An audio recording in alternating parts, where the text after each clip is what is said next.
Hello everyone, today is 25th of April, now it's 11:30 in the morning Moscow time.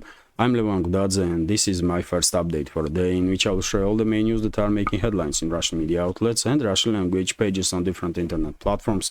And there are quite a few very significant developments and news that I'd like to share with you for this moment. Although before I start, let me take a couple of minutes and address one issue that all the bloggers, all the channels are facing time to time, which is the issue of scammers. Unfortunately, scammers are targeting my channels also periodically, and yesterday was one of those days when scammers attacked my channel on Rumble, and several members of our community informed me about it. And once I come back from Moscow, I take action on this and I blocked that account that was disturbing members of our community. They had some new feature. They are creating accounts that look similar to original channels, and then they are commenting under comments of other real members of the community and sending them some phone number and asking to send them a message. Never do that, by the way. This is a scammers, this is a criminals. Never react on them. Whenever you see any strange behavior like that, suspicious behavior, report straight away, and if you have time, inform me so that I will take action also, and I will block that account straight away. So I wanted to say this, please beware of scammers. Unfortunately, they are targeting all the channels periodically. That's the reason, main reason why I turned off comment section on my Telegram channel, because every single day I was blocking these fake accounts, by the way, that were trying to scam people. But I cannot turn off comment sections on Rumble and YouTube, because this is our mean of communication. So we cannot allow those scammers to destroy this mean of communication. Whenever you see suspicious behavior, report straight away and inform me also, so that I will take action immediately as soon as I can. Yesterday, unfortunately, I could not react straight away because, as I said, I was in Moscow. I was recording new episode of Streets of Moscow for my Patreon page, and I also recorded headlines. Many of you see. I uploaded yesterday on YouTube, but unfortunately I was unable to upload that episode yesterday on my Rumble channel, and I did it today, this morning. And same for a news update, yesterday's news update for Patreon. There was some technical issue. I don't know what was going on, but I tried like 5 times at least to upload on Patreon, on Rumble updates. It did not work out, but I managed to do it today. A little late, but still.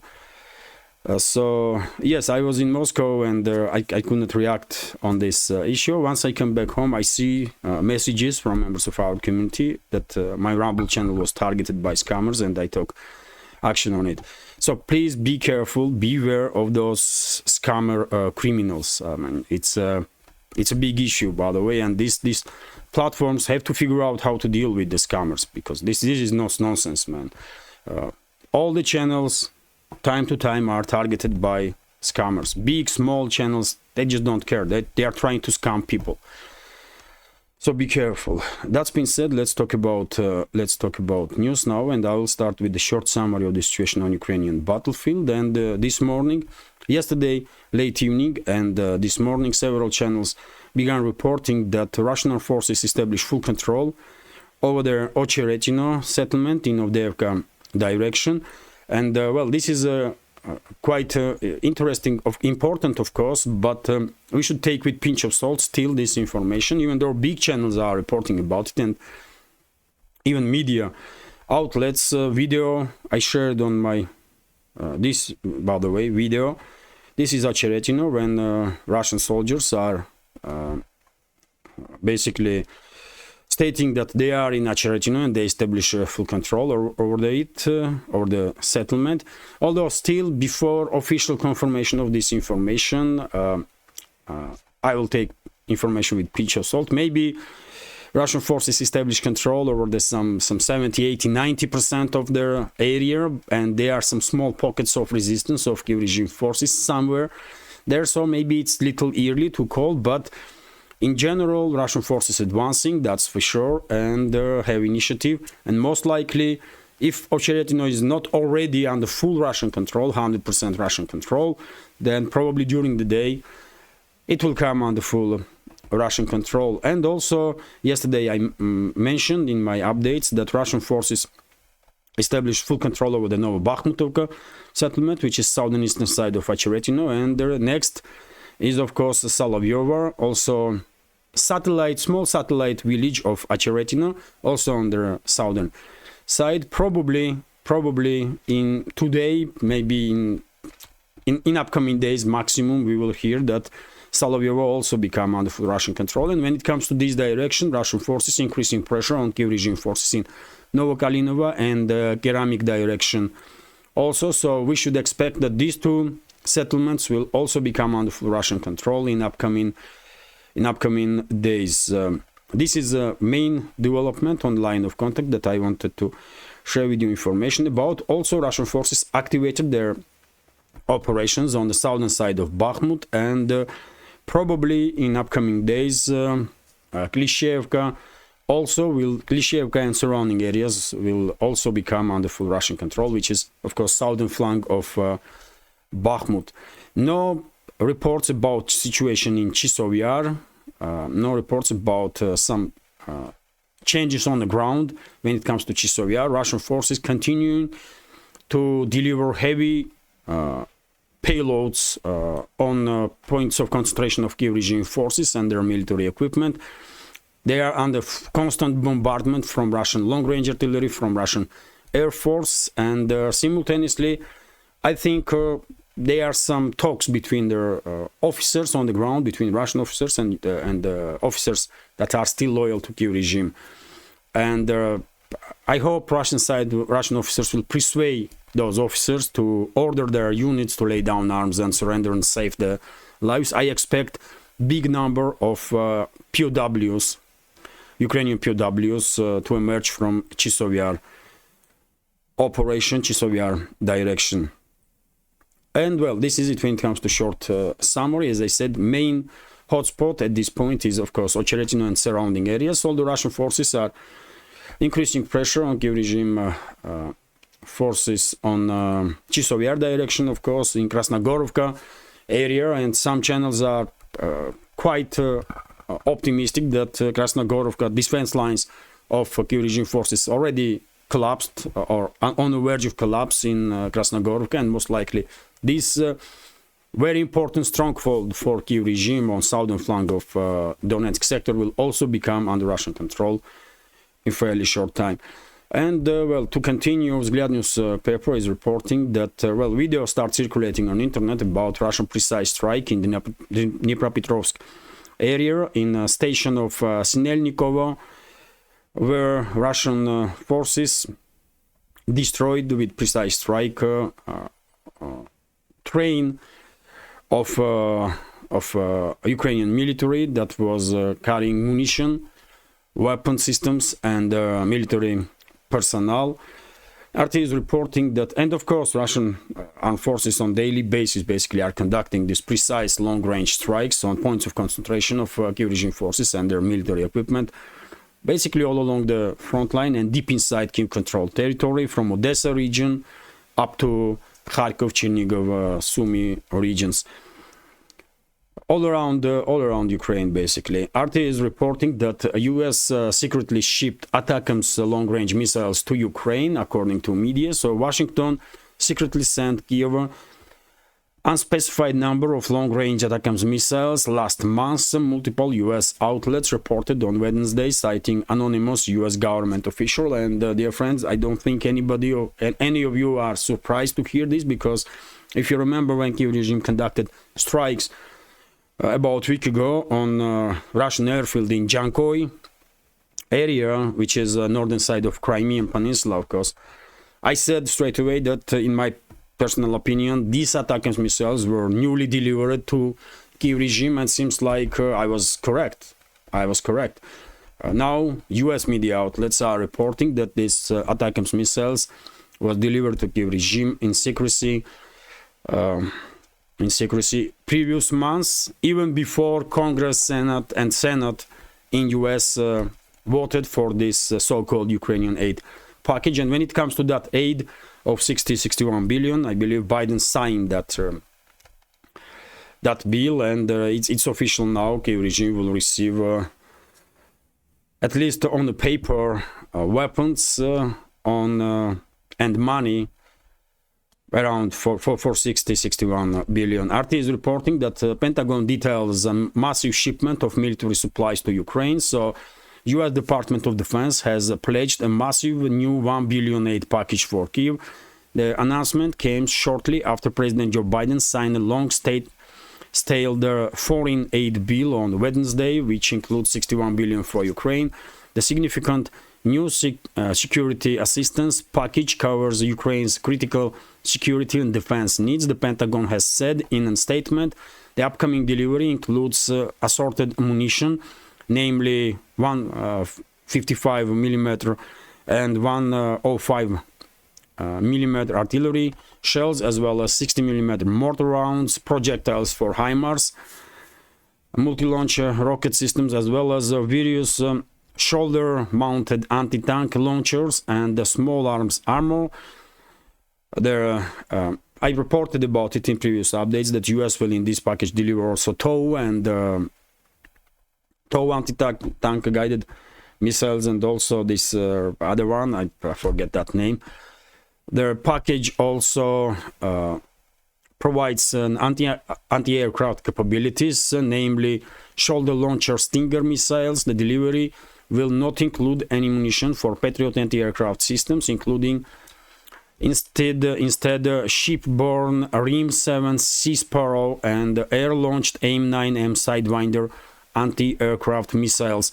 Well, this is interesting because if Sidewinders, air-to-air missiles, will be transferred to Kyiv regime and most likely already been delivered, then maybe we should expect arrival in Ukrainian skies over Ukraine of F-16s also that will be piloted by NATO pilots.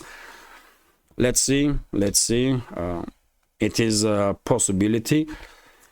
The munition have been adapted during the conflict for use of Soviet-era ground-based anti-aircraft systems under the so-called Frankenstein program. Well, this is all fog of war. I expect in upcoming, if not days, then weeks, these F-16s to arrive in become noticed in Ukrainian skies, and I'm quite sure Russian air defense systems, Russian fighter jets are ready to receive those F-16s. Lentaru is reporting that well, yet again, Western media outlet is writing how ineffective, in a sense, this US aid package can be and will be for a Kyiv regime, because this time Economist is writing that a new military aid packet from US for a Kyiv regime would not be able to really influence on any significant changes on the battlefield. Similar articles with similar ideas have been published these days by almost all Western big media outlets. They are trying to highlight that no matter how much weapons, how much money will be sent to Kyiv regime, it would not become some sort of game changer. It would not turn the tide on the battlefield. And of course, eventually all these articles are trying directly or indirectly to point out that Kyiv regime's main issue is manpower. Kyiv regime's main issue is manpower, which is correct, by the way, which is correct. And well, I believe on initial stages, and today we already have information that this is the case. As you know, I was reporting many times that most likely European states will start under whatever pretext deporting Ukrainian male refugees, military age male refugees, and it is happening, by the way. And also, but this would not be enough. And eventually, these articles, by the way, in the Western media outlet, in my personal opinion, is a preparation of the ground for justification, not just the deportations of the Ukrainian military age males from Europe, from collective West, but also to deploy NATO troops into Ukraine. At some point, also NATO troops to be deployed, because they are basically openly are saying that, I mean, we can send money, we can send weapons, but, well, main issue is manpower. No one can fight, and no one is there to fight no more. This is exaggeration, of course. Kiev regime still has hundreds of thousands of men under the arms, but if you take in account how long a line of contact is, well, then it will become obvious straight away that Ukrainian armed forces are stretched extremely in extreme level terms, and are unable, and therefore unable to maintain its defense lines whenever Russian side significantly increases pressure. And Avdiivka direction is a clear example of that. When almost on daily basis we are receiving information about collapse of Ukrainian defense lines in one direction, in other direction, and so on. Let's continue. RT is reporting that, well, according to survey that was conducted in US, most US citizens believe Washington is too generous to foreign partners. Around half of the US voters believe their country is wasting taxpayers' dollars on supporting foreign partners such as Israel and Ukraine. Rasmussen reports poll has found some 57% of respondents said that US government is spending too much on foreign aid. According to survey,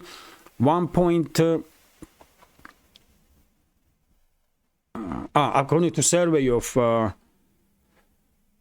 1100 voters, according to survey of this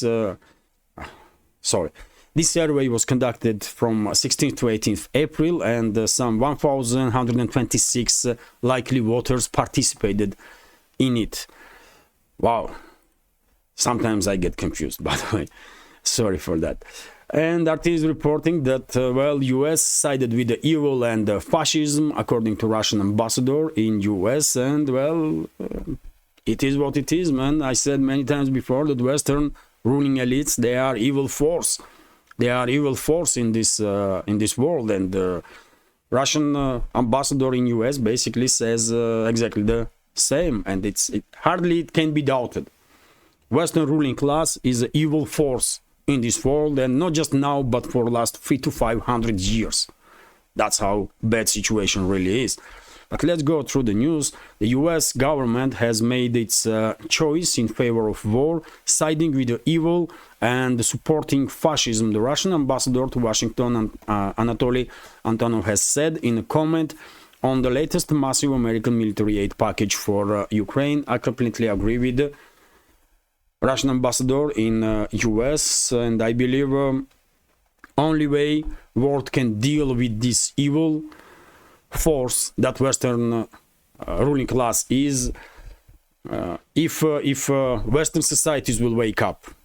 If Western societies will wake up and start reclaiming their own countries, and will start reclaiming charge of their own destinies, to be in charge of their destinies, so that this evil force, this Western so-called elites, will no longer be able to destroy their countries and their society's social fabric.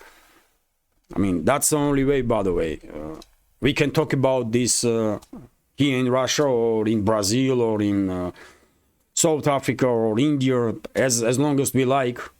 It is true, and we can all agree on that, but only way we can we as a humanity can achieve victory over this evil force is if Western societies will wake up in its majority.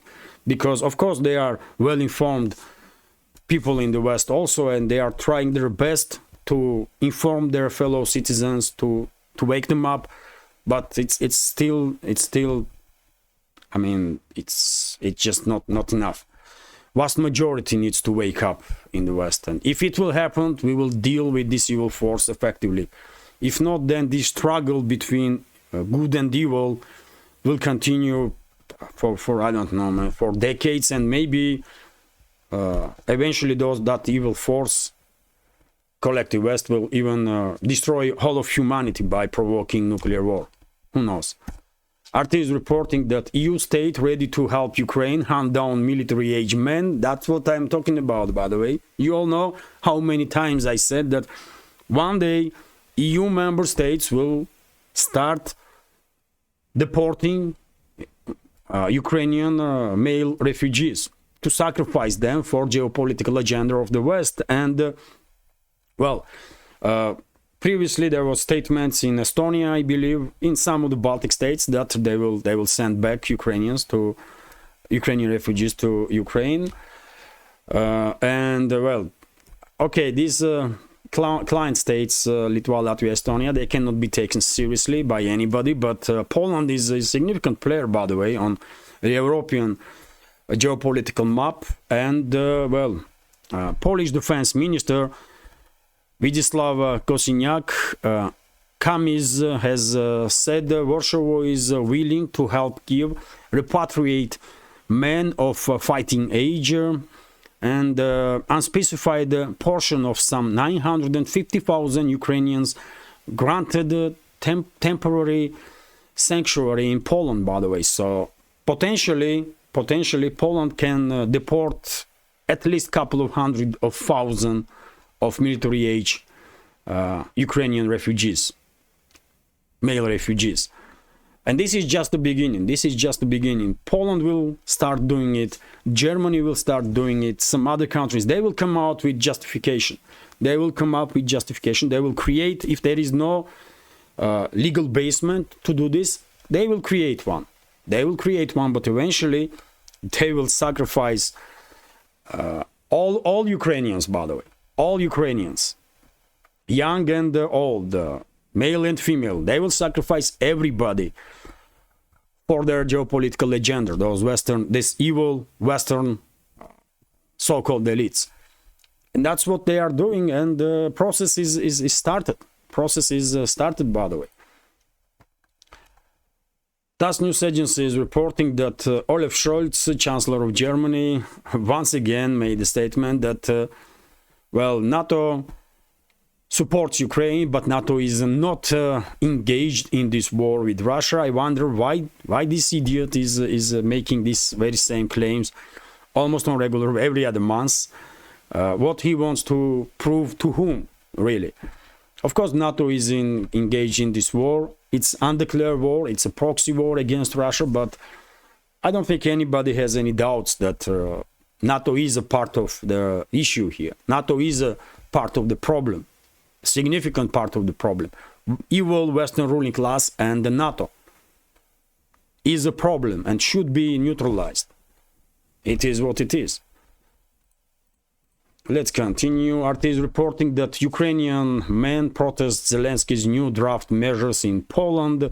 Well, those people, they're gonna be deported, by the way, straight away into zero line to get killed and sacrificed for bloodthirsty Western ruling class. About 300 Ukrainians have blocked their country's consulate office in Warsaw, demanding passports they have been denied under Kiev's new mobilization rules. Men between the age of 18 and 60 can no longer receive documents at the consulate offices outside Ukraine, the foreign ministry said earlier this week.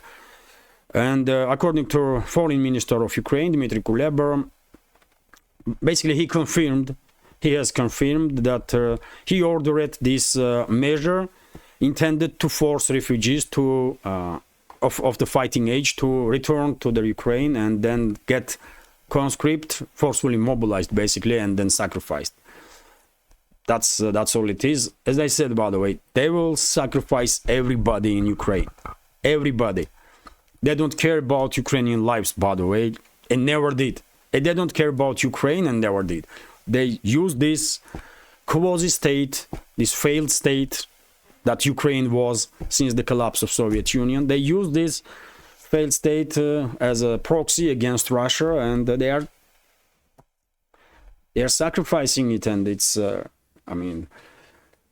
it's so obvious, man. It's so obvious. I don't think there is need for any additional comments on that. RIA Novosti is reporting that Elon Musk, by the way, once again, is in the media making headlines here in Russia with his political stance. And well, this time Elon Musk commented on the tweet of Canadian professor, I believe, of Canadian professor of Gada Saada. And in this tweet, this Canadian professor was saying that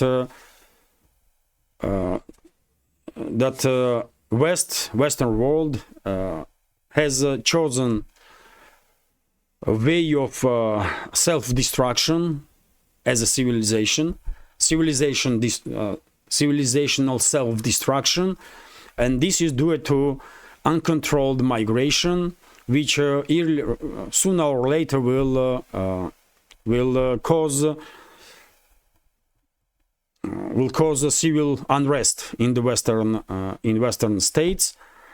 And Elon Musk reacted on this point of Canadian professor and said that the war will start anyway, won't we it or not. So according to Elon Musk, civil unrest and civil war is inevitable in the Western world, and one of the major reasons, as I understand, they see this uncontrolled migration and the destruction of the social fabric, stability of the social fabric. One may understand they are coming from, although there might be some other opinions also. Me personally, I believe that Western world is experiencing some difficulties and moving towards some dark places because due to policies of the Western ruling class. I blame this evil Western ruling class first of all, and their actions. They are anti-human force, by the way. They are evil force. And if anyone to blame, that's it, man. Western ruling class. Anyway, let's continue. TASS news agency is reporting that Bloomberg, interestingly, come out with the article and criticized the possible seizure of Russian frozen assets by the West. And Bloomberg experts believe that if Western ruling elites will conduct this step and they will confiscate Russian frozen assets, it will further fast-track process of de-dollarization on world scale, which is eventually harm Western economies and Western stability of Western financial and banking systems. Basically, quite understandable information statement or prediction from the Bloomberg. After all, European Central Bank has a very same approach. And Christine Lagarde, head of European Central Bank, quite a number of times warned Western politicians, these so-called elites in the West, not to steal Russian assets, not to confiscate Russian assets, because it's a double-edged sword. It will harm even more Western economies. But it seems like ideologies, xenophobia, this hatred among Western ruling elites and the Western ruling class is so strong that they cannot act rationally, by the way. They just cannot. They cannot. That's all. And eventually, of course, they will steal Russian assets and they will destroy whatever trust is left in this world towards Western financial and banking system or world's current reserve currencies, US dollar or euro, for example. It's just an unstoppable process at this point. And once again, I believe it is, as I said many times before, it is immensely necessary for BRICS and Shanghai Cooperation Organization to come up in coordination with the Arab League, with African Union, with the unions in Latin America, to come up with the alternative financial and banking system and alternative world reserve currency. It's just so necessary. I don't think it's even any need to argue for that. It's just too obvious. everyone knows that the Western financial and banking system have been weaponized, and US dollar and euro have been weaponized also. And this is a confirmation, this news, by the way, is additional confirmation of that US is to target Chinese banks for working with Russia. US lawmakers are drafting sanctions targeting Chinese banks in a bid to disrupt Beijing's continuing cooperation with Russia. The Wall Street Journal reported on Monday the new measures are reportedly aimed at cutting off some Chinese financial institutions from a global financial system. Okay, they're gonna turn off Chinese banks from SWIFT. They're gonna block those banks to operate with the dollar. They're gonna block those banks to operate with euro. Okay, I mean, okay. If this is not the weaponization of the Western financial and banking system and Western currencies, then what this is?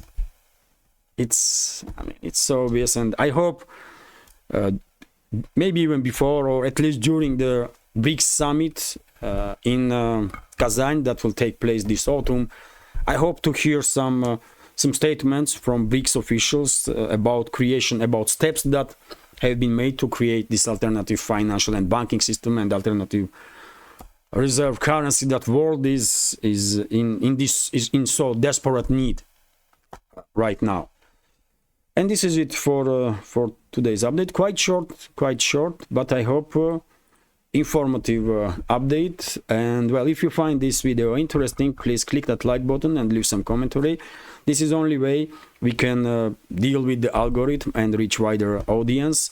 And if you find my channel interesting, if you like this channel, if you think it has some potential and deserves to exist, please consider to support my work with small donations through PayPal, Boosty, or by subscribing to my Patreon page. All the links under this video in the description box and in the pinned comment. This is it for now. Have a great day and take care.